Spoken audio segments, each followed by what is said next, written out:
30 સેકન્ડમાં સભા પૂરી. મહેસાણા પાલિકામાં હોબાળો, મેયર સામે વિપક્ષના ગંભીર આક્ષેપ. ભ્રષ્ટાચારના આક્ષેપોથી ગરમાઈ પાલિકા, મેયર સભા છોડીને ગયા હોવાનો વિપક્ષનો દાવો. ચર્ચા વગર ઠરાવો પાસ. મહેસાણા પાલિકાની સામાન્ય સભામાં ભારે બબાલ. પ્રજાના પ્રશ્નો પડ્યા અધૂરા. પાલિકાની સભામાં વિપક્ષનો ઉગ્ર વિરોધ. મહેસાણા મહાનગરપાલિકાની સામાન્ય સભા દરમિયાન રાજકીય માહોલ ગરમાયો હતો.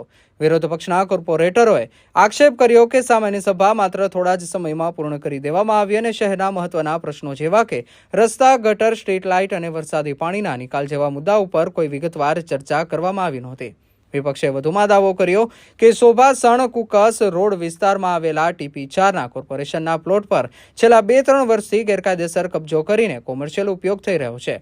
આ મુદ્દે કલમ 44 હેઠળ પ્રશ્નો પૂછવામાં આવ્યા હોવા છતાં સંતોષકારક જવાબ મળ્યો નહીં હોવાનો આક્ષેપ કરાયો છે. વિરોધ પક્ષે પાલિકાના લાઇટ વિભાગના એક આઉટસોર્સિંગ કર્મચારી પર પણ માઇક બંધ ચાલુ કરીને સભાની કાર્યવાહી પ્રભાવિત કરવાનો આક્ષેપ કર્યો. સાથે જ સામાન્ય સભા પૂર્ણ થયા બાદ રાષ્ટ્રગીત દરમિયાન પણ હોબાળાના કારણે પરંપરાનો ભંગ થયો હોવાનો દાવો કરવામાં આવ્યો.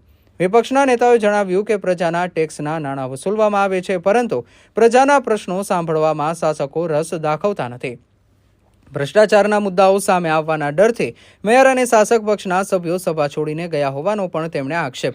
આ સભાને શું કહી શકાય? આ સભા ભારતીય જનતા પાર્ટીના ભ્રષ્ટાચારી સભ્યોની, મેયરની તેમજ એમની નાકામી કહી શકાય કે એમને શહેરના વિકાસની અંદર કે વિકાસના કામોની અંદર કોઈ પણ જાતનો રસ નથી. ફક્ત ભ્રષ્ટાચાર કરવામાં એમને રસ છે અને એમને ભ્રષ્ટાચાર ઉજાગર ભૂતકાળમાં બી કર્યો છે અને આજે પણ કરવાના હતા. એટલે આરે મેયર શ્રી તેમજ એમની ટીમ તેમજ અધિકારીઓ અહીંયાથી ભાગી ગયા છે. કયો ભ્રષ્ટાચાર તમે ઉજાગર કરવા? અમે ભ્રષ્ટાચાર, ઘણા બધા ભ્રષ્ટાચાર થયેલા છે કે મહેસાણાની અંદર TP4 ની અંદર જે ગેરકાયદેસર રીતે અંદર ત્યાં આગળ દબાણ કરવામાં આવેલા છે એ વિશે ભૂતકાળમાં બી અમે એક પત્ર લખેલ છે. તેમજ આજની સભામાં કોર્પોરેશનની કલમ 44 અન્વયે અમે પ્રશ્ન પણ પૂછેલો છે 27/7/2026. એ આ પ્રશ્નોના જવાબો ન આપવા પડે, કારણ કે ભાડું કયો કર્મચારી ઉઘરાવે છે કે કયો અધિકારી કે કયો ભાજપનો પદાધિકારી ઉઘરાવે છે એ ઉજાગર ન થાય એના માટે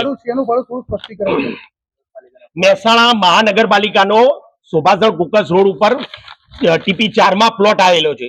એ પ્લોટની અંદર લગભગ 2 થી 3 વર્ષથી કોઈ એજન્સી દ્વારા મહેસાણા મહાનગરપાલિકા કે નગરપાલિકા સાથે કોઈ પણ જાતનો એગ્રીમેન્ટ, કરાર, ભાડા કરાર, કોઈ પણ જાતનું પરમિશન વગર ગેરકાયદેસર રીતે ત્યાં આગળ કબજો જમાવીને બેઠા છે. એનું માલ મટીરિયલ, રેતી, સિમેન્ટ, કપચી, પાઇપો એ રીતે એનો ઉપયોગ કરે છે, એટલે કે કોમર્શિયલ ઉપયોગ કરે છે. છતાં પણ મહેસાણા મહાનગરપાલિકાને 1 પણ રૂપિયો ભાડું ચૂકવેલ નથી. આ અંગે આ ભાડું કોણ વસૂલી રહ્યું છે એ તપાસનો વિષય છે. એ માટે અમે પ્રશ્ન પૂછવાના હતા. આની અંદર કોઈ અધિકારી, કર્મચારી કે ભાજપનો કોઈ નેતા સંડોવાયેલો હોય એ ઉજાગર ન થાય તેના માટે મેયર ભાગી ગયા છે. વિરોધ પક્ષને સાથે રાખવામાં નથી આવ્યા. વિરોધ પક્ષની ભૂમિકામાં વિરોધ પક્ષને સાથે કદી રાખતા નથી. ભારતીય જનતા પાર્ટીનું આ શાસન ભ્રષ્ટાચારથી ભરેલું આ શાસન, જેમાં વિરોધ પક્ષની વાત ના કરી પણ પ્રજાજનોના જે પ્રશ્નો હતા, રોડ, લાઇટ, ગટર, વરસાદી પાણીના નિકાલની, એ પ્રશ્નો માટે ચર્ચા કરવાની હતી. આટલી મોટી બહુમતી હોવા છતાં મેયર અને એમના સભ્યો જો આ મંચ અને આ નગરપાલિકાનું બોર્ડ છોડીને ભાગી જતા હોય તો આ નામોશી છે. આવનાર દિવસોમાં પ્રજા એમના જોડે જવાબ માંગશે કે ભાઈ અમે ટેક્સ વેરો ભરીએ છીએ, તમે બોર્ડમાં જે પ્રજાના પ્રશ્નો છે એના માટે કેમ ચર્ચા નથી કરતા? અહીં બેસીને મેયર શ્રી જે ચર્ચા કરતા હતા, તમે આપ સૌ ઉપસ્થિત હતા, બધી બહુ મોટી સુફિયાની વાતો કરી કે આપણે શહેરમાં વિકાસ કરવો છે, આમ કરવું છે, અને તરત જ એવું કહેવામાં આવે કે બધા મુદ્દા મંજૂર છે, ચલો સભા પૂર્ણ થઈ ગઈ. તમે ચર્ચાથી ડરો છો, એનો મતલબ કે તમે ભ્રષ્ટાચારી છો, તમે ભ્રષ્ટાચારમાં બધા સામેલ છો અને પ્રજાની વાત તમારે સાંભળવી નથી. એટલે એમ કેમ પ્રકારે તમે બોર્ડ ચાલવા દેતા નથી. એટલે સીધો આક્ષેપ છે કે મેયર પોતે ભ્રષ્ટાચારી છે. તમે 20 સેકન્ડમાં જ માત્ર સભા પૂર્ણ કરીને મારી આ ત્રીજી ટર્મ છે. મેં ક્યારેય આવી સભાઓ જોઈ નહીં. ભારતીય જનતા પાર્ટીના ચૂંટાયેલા સદસ્યોને પણ મારે વિનંતી કરવી છે કે તમારા વિસ્તારના કોઈ પ્રશ્નો જ નથી. શહેરના વિકાસના જો પ્રશ્નો જ તમે ચર્ચા કરો ને, અમે તમારી સાથે સંમત છીએ. દરેક દરખાસ્ત, સારી દરખાસ્ત, શહેરના લગતી પ્રજાના પ્રશ્નો માટે અમે તમને ટેકો કરવાના છીએ. પણ તમે તો પોતે પણ ભાગ નથી લઈ શકતા. એટલે તમારા ઉપર પણ પ્રજાજનો શર્મથી માથું ઝૂકી જાય કે તમને મત આપીને મોકલ્યા છે. નગરપાલિકાના કર્મચારીઓ બી એમને સપોર્ટ કરી રહ્યા છે. નગરપાલિકાના હાર્દિક મોદી જે માઇક એનાઉન્સ કરતા હતા મારે નામ દેવું પડે અને હું નામ જ દેવાનો છું, જેને જે કરવું હોય કરે. હાર્દિક મોદી લાઇટ વિભાગના આઉટસોર્સિંગના જે મુખ્ય લાઇટ વિભાગના છે એ પોતે માઇક ચાલુ બંધ કરીને એ કમિશનરના મેયરના સૂચના અલગ તમે ઉભા થઈને ચાલો. એટલે આ મોદી કોર્પોરેશન ચલાવી રહ્યા છે હાર્દિકભાઈ મોદી કે ભારતીય જનતા પાર્ટીના શાસકો ચલાવી રહ્યા હજી નક્કી નથી થતું.